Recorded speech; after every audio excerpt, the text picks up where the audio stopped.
राजाओं का वृत्तांत दूसरा भाग अध्याय 21। राजाओं का वृत्तांत दूसरा भाग अध्याय 21। मनुष्य का राज्य।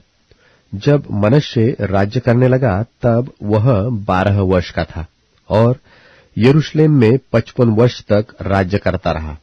और उसकी माता का नाम हेप्सिबा था। उसने उन जातियों के घिनौने कामों के अनुसार जिनको यहोवा ने इस्राएल के सामने देश से निकाल दिया था वह किया, जो यहोवा की दृष्टि में बुरा था। उसने उन ऊंचे स्थानों को जिनको उसके पिता हिजकिय्याह ने नाश किया था फिर बनाया, और इस्राएल के राजा अहाब के नाई बाल के लिए वेदियां और एक अशेरा बनवाए, और आकाश के कुलगण को दंडवत और उनकी उपासना करता रहा। और उसने यहोवा के उस भवन में वेदियां बनाई जिसके विषय यहोवा ने कहा था कि यरूशलेम में मैं अपना नाम रखूंगा। वरन यहोवा के भवन के दोनों आंगनों में भी उसने आकाश के कुलगण के लिए वेदियां बनाई। फिर उसने अपने बेटे को आग में होम करके चढ़ाया और शुभ अशुभ मुहूर्तों को मानता और टोना करता और ओझों और भूत सिद्धि वालों से व्यवहार करता था। वरन उसने ऐसे बहुत से काम किए जो यहोवा की दृष्टि में बुरे हैं और जिनसे वह क्रोधित होता है। और अशेरा की जो मूरत उसने खुदवाई उसको उसने उस भवन में स्थापित किया जिसके विषय यहोवा ने दाऊद और उसके पुत्र सुलेमान से कहा था कि इस भवन में और यरूशलेम में जिसको मैंने इस्राएल के सब गोत्रों में से चुन लिया है मैं सदैव अपना नाम रखूंगा।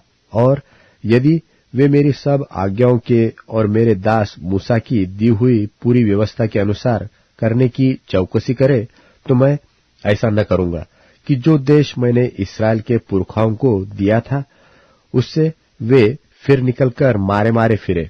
परंतु उन्होंने न माना, वरन मनुष्य ने उनको यहां तक भटका दिया कि उन्होंने उन जातियों से भी बढ़कर बुराई की जिन्हें यहोवा ने इस्राएलियों के सामने से विनाश किया था।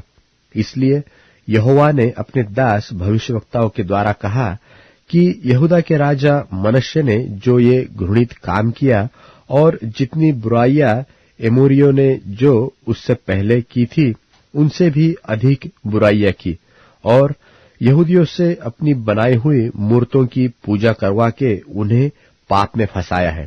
इस कारण इस्राएल का परमेश्वर यहोवा यो कहता है कि सुनो, मैं यरूशलेम और यहूदा पर ऐसी विपत्ति डालना चाहता हूं कि जो कोई उसका समाचार सुनेगा वह बड़े सन्नाटे में आ जाएगा।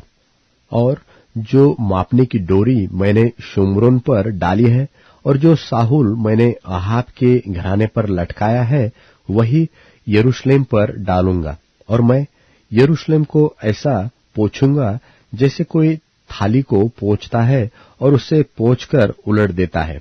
और मैं अपने निज भाग के बचे हुओं को त्याग कर शत्रुओं के हाथ कर दूंगा और वे अपने सब शत्रुओं के लिए लूट और धन बन जाएंगे।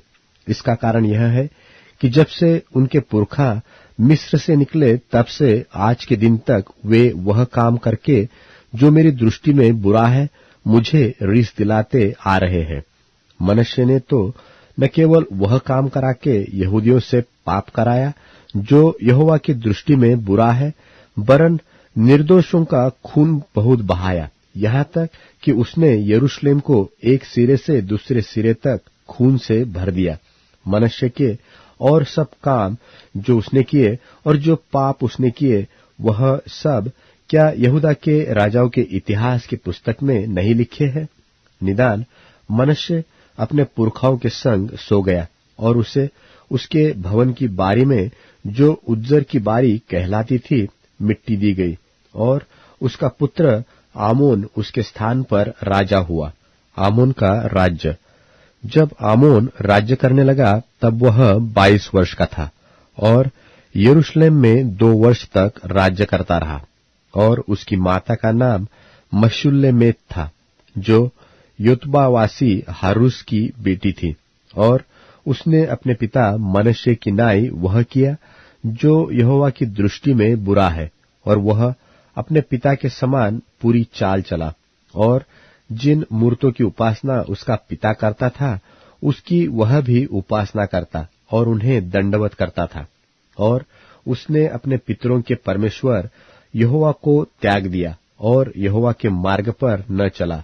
और आमोन के कर्मचारियों ने द्रोह की गोष्ठी करके राजा को उसी के भवन में मार डाला। तब साधारण लोगों ने उन सबों को मार डाला जिन्होंने राजा आमोन से द्रोह की गोष्ठी की थी, और लोगों ने उसके पुत्र योशिय्याह को उसके स्थान पर राजा किया। आमोन के और काम जो उसने किए, वह क्या यहूदा के राजाओं के इतिहास की पुस्तक में नहीं लिखे हैं? उसे भी उज्जर की बारी में उसकी निज कब्र में मिट्टी दी गई, और उसका पुत्र योशिय्याह उसके स्थान पर राज्य करने लगा।